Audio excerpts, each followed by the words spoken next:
सभा के अध्यक्ष अशोक वाजपेयी जी, मित्रों, जब मैं यहां आया तो मैंने देखा कि मेरा सब्जेक्ट है relevance and significance of Kabir in India today. ये आपने पहले तो बताया नहीं था। शायद मैं काफी व्यस्त रहा हूँ, ट्रैवल करता रहा हूँ, पर अगर यही है विषय, अब राजनीति ज्वाइन कर लिया तो आप यही कहेंगे।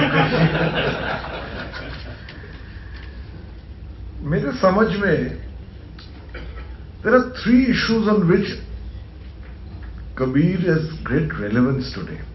आज भी प्रासंगिक हैं, समकालीन हैं। उस पे और विषय आप जोड़ सकते हैं, बट मैं इसी के बारे में सोच रहा था, and the three issues that strike me which are exceptionally relevant today and where Kabir and what we can learn from him is relevant today. और वो है धर्म, समाज और भाषा। आज कुछ जो विवाद है, जो एक डायलॉग चल रहा है, किस तरह का भारत हम चाहते हैं, किस तरह के भारत का निर्माण हो, जो कहा जाता है what is the idea of India, और उसमें जो धर्म पर जो चर्चा चल रही है, मैं समझता हूं धर्म की संकीर्णता के विरोध, धर्म से परे हटकर जो एक कबीर का एक विजन था, वो आज खास तौर से प्रासंगिक है। भक्ति मूवमेंट का एक ऐतिहासिक संदर्भ है, एक कॉन्टेक्स्ट है, सूफी मूवमेंट का भी है, और जो उनकी एक तो व्यक्तिगत जीवनी, दोहराने की कोई जरूरत ही नहीं है, पैदा हिंदू हुए, बड़े हुए मुसलमान के घर में, और उनकी कितने दोहे अब गुरु ग्रंथ साहिब में हैं, तो he became a bridge between Hinduism, Islam and Sikhism. एक चीज जो मैंने कोई शोध नहीं किया है कबीर पर, जो एक चीज स्ट्राइक करती है कि he was against organised religion, व्यवस्थागत जो धर्म होता है उसके खिलाफ थी। ये एक इनग्रेन्ड है इन अ मिस्टिक सूफी भक्ति आउटलुक। तो उसमें जो उन्होंने एक नजरिया दिया, हमें उस पर हमें सोचना चाहिए कि जो धर्म में निहित है वो धर्म के अलगाव से नहीं, बट सब धर्मों के बीच अगर ढूंढे, वो जो एक समन्वय है, वो एक I think it's exceptionally relevant today. दूसरी चीज, इसमें तो कोई दो राय है नहीं कि the word today that is used is social reform, empowerment. आजकल बड़े commonly used terms हैं, पर he was a spokesman for the poor and the dispossessed. खुद भी एक लाइफ वीवर थे, और जो एंट्रेंच सोशल सिस्टम था उसके खिलाफ आवाज उठाने में, और अपनी कविताओं से, अपने दोहे से जो उन्होंने उसकी आलोचना की है कास्ट सिस्टम के विरोध में, रिलीजियस रिचुअल के विरोध में। देखिए, ritual is not innocent, ritual establishes the primacy of certain people of a certain background. तो उसके खिलाफ, मूर्ति पूजन के खिलाफ, these are things that are important today from where he came. तीसरे, इस पे वैसे नामवर सिंह, अशोक वाजपेयी ज्यादा समझेंगे, पर जहां तक मुझे आता है भाषा के मामले में, I think he contributed to the evolution of modern language in India. जिस तरह की भाषा उन्होंने अपनाई, दोहास, जो बाणी कहते थे उनकी, कबीर बाणी, it brought the evolution of language to the threshold of modernity.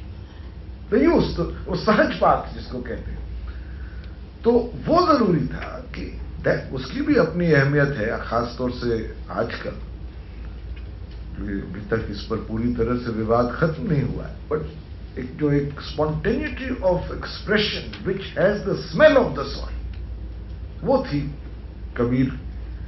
अवधी, भोजपुरी, खड़ी बोली, इन सबका एक जो मिलाप उन्होंने किया in a sense of common man's lingua franca, ये जो कंट्रीब्यूशन है कबीर का, वो भी आज बहुत रेलेवेंट है, मैं समझता हूं। एक चीज पे मैं आप सबकी राय लूंगा, पर मैंने जब एक बार पूरे कबीर ग्रंथ पढ़ा था बहुत पहले, तो स्त्री विरोध बहुत है, इस पे कोई चर्चा नहीं हुई, बट वो भी रेलेवेंट है। I mean, I have never red any author of that time. अगर एक consistency apart from 3-4 other issues है, वो हिज आउटलुक टू वुमेन, उसकी चर्चा कम होती है, होनी भी नहीं चाहिए शायद, बहुत सी और चीजें हैं कबीर में, but it's something you can think about. अब मुझे याद नहीं है, अच्छी है कि याद नहीं है, पर ये दोहे जब पढ़े थे मैंने, they cause me some surprise, but they are relevant today, we should not forget. आखिर में मुझे पर्सनल रेलेवेंस कबीर की ये है कि जो उनका जो मिस्टिसिज्म था ना, जो एक अंदरूनी यात्रा थी, कितनी बार मैंने वो अपने को दोहराया है, मन लागो यार फकीरी में।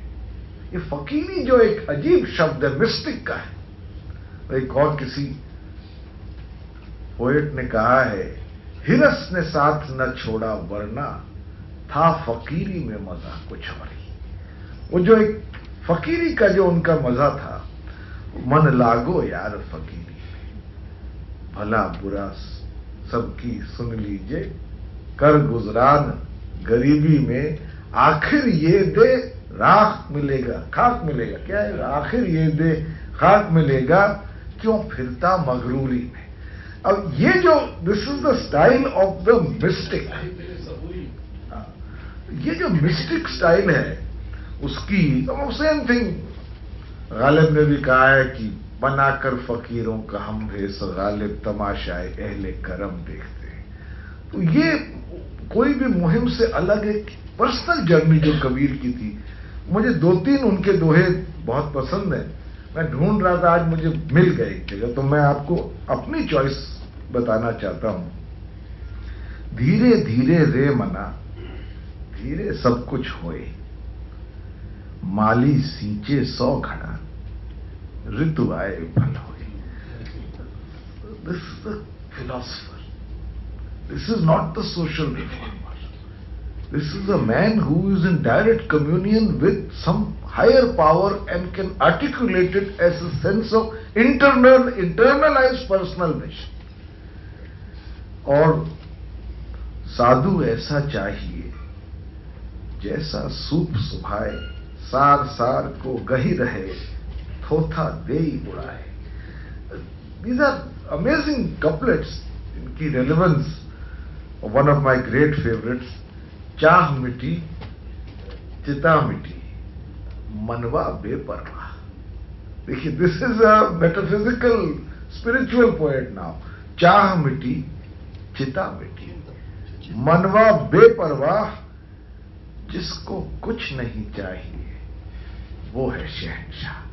तो इस तरह की जो पोएट्री है, इट इज और मेरे को फूल तो नहीं मिला है, और लोगों को मिले, बट एक पॉलिटिक्स के लिए भी एक उनकी शेर बड़ी रेलेवेंट है। आजकल आलोक जी टीवी डिबेट्स की मेंशन कर रहे थे, एक चैनल पे तो खास तौर से अच्छा ही है कि आपको कुछ न बोलना हो, क्योंकि कुछ भी कोई कहे सुनाई नहीं देता है। तो खैर, बुरा जो देखन मैं चला, आजकल के पॉलिटिक्स के बुरा जो देखन मैं चला, बुरा न मिलिया कोई, जो दिल खोजा आपना मुझसे बुरा न कोई।